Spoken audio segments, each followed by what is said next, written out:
อันนี้มาเที่ยวตากอันน้ำดงผมกำลังย่างข้านอัน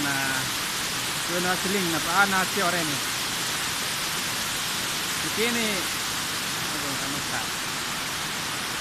มันเป็นน้ำตกเนาะน้ำตกนี่มันยาวกว่านี้แต่ว่าเขาย่างไปย่านตก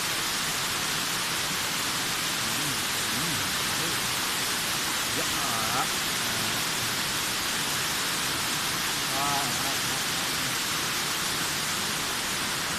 ตรงน้ำตกอยู่ทางนี้นี่เป็นน้ำตกมันระยะที่สลิงก็ได้เนาะยาวมีหลายอันเลย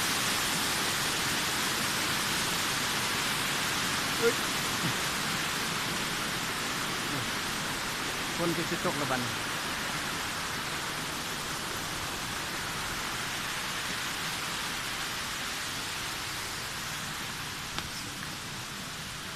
วันนี้ละอยู่ทางนี้เป็นสมาชิก